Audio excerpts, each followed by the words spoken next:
happens when a Beatle looks at a pop superstar and sees the future. Not just a compliment, not just polite industry praise, but recognition. When Paul McCartney spoke about Taylor Swift and her songwriting, fans didn't just nod and move on. They leaned in. Because when a member of the Beatles acknowledges you as a true songwriter, that's not small. That's legacy speaking. And the real question is, was that moment just admiration? Or was it the quiet beginning of a new era in music? Let's rewind. Before sold-out stadiums, before record-breaking tour, before Taylor's version became a cultural movement, there was a teenager with a guitar on her bedroom floor. Taylor Swift wasn't chasing fame at first. She was chasing the feeling of getting a lyric exactly right. She once described songwriting as a way to process emotions she didn't know how to say out loud.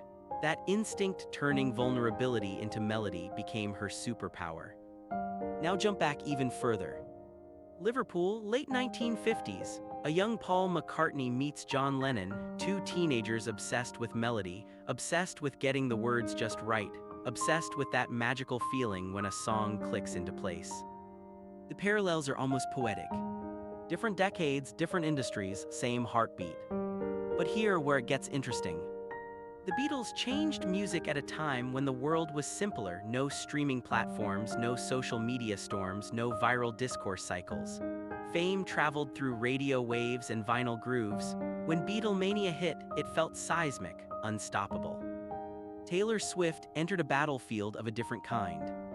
Her rise happened in public, online, under microscopes, every lyric dissected, every relationship debated, every move analyzed in real time. And yet she survived it. More than that, she weaponized it. Remember 2009, the MTV Video Music Awards, a moment that could have broken a young artist's confidence. Instead, it became part of her mythology, a plot point in a much bigger story. But what happened next shocked everyone. She didn't retreat. She wrote Speak Now entirely by herself. No curators, just her proving a point not through interviews but through songs. That's when the industry began whispering something different about Taylor Swift. She's not just a pop star. She's a songwriter. And that word matters, especially to someone like Paul McCartney. Because to him, songwriting isn't decoration, it's foundation, it's identity. Years later, when Paul publicly acknowledged Taylor Swift's craft, when he spoke respectfully about her talent and influence, it felt symbolic, almost like history nodding in approval. But the true turning point in Taylor's story, the one that makes this new era conversation impossible to ignore, came with the Masters dispute. When Taylor learned she didn't own her original recordings, she faced a crossroads. Accept it quietly, or fight back. And she chose the fight. Re-recording her albums wasn't just smart business. It was bold, it was unprecedented, it was deeply personal. Suddenly, Love Story wasn't just nostalgia, it was reclamation. All Too Well wasn't just heartbreak, it was artistic control. And the world watched. Streaming numbers soared, fans mobilized, industry executives took notes. That's when something shifted. Because this wasn't just about Taylor anymore. It was about artist ownership.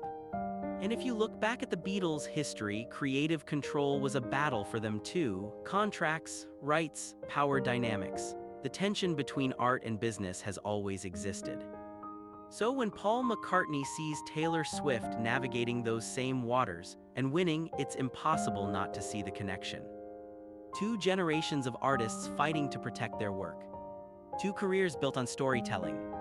Two cultural earthquakes separated by decades. Then came the Eras Tour. And this is where things get cinematic.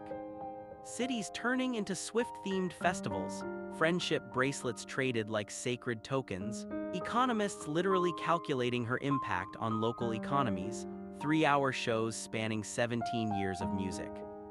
It wasn't just a concert. It was a cultural reset. People who grew up on Beatles records brought their kids to scream the bridge of Cruel Summer, mothers and daughters bonding over lyrics, grandparents asking about Taylor's version. It felt familiar. It felt like Beatlemania, but modernized. The screaming, the hysteria, the unity. But here's the twist. Taylor didn't copy the past. She evolved it. She used social media like a puzzle board. She turned album releases into detective missions. She dropped surprise records in the middle of a pandemic and dominated anyway. She didn't just adapt to the streaming era. She mastered it. So when Paul McCartney acknowledges her, it feels less like flattery and more like confirmation. Confirmation that storytelling still rules. Confirmation that melody still matters. Confirmation that pop music at its highest level is still art. Now imagine this quiet, invisible moment. A teenage Taylor studying Beatles songs, analyzing chord progressions, absorbing the structure of timeless music. Fast forward. A legendary Beatle looking at Taylor Swift and seeing something real. That's full circle. And maybe that's what makes this so powerful. Music history moves in waves. Elvis shook it first. The Beatles redefined it. Michael Jackson electrified it. Madonna reinvented it. And now Taylor Swift is reshaping it for a generation that lives online. But here's the part no one talks about enough. The new era isn't about replacing legends. It's about continuation. Paul McCartney recognizing Taylor Swift doesn't mean the old guard is fading. It means the blueprint worked. It means the spirit of songwriting, raw, emotional, fearless, found a new vessel. And that's the real climax of this story. Not competition. Not comparison. Connection. A bridge between eras. One songwriter acknowledging another. One generation saying, "You're carrying it forward." Today, Taylor Swift stands not just as a chart topper but as a cultural architect. She's proven that reinvention isn't weakness, it's survival. She's shown that vulnerability can fill stadiums. She's demonstrated that owning your story changes everything. And when Paul McCartney's words entered the conversation, they amplified something fans already felt. We're witnessing history in real time. Maybe the new era isn't beginning. Maybe it already began the moment artists realized they could take control back. Maybe it began the moment fans started valuing lyrics again. Maybe it began when storytelling returned to the center of pop music.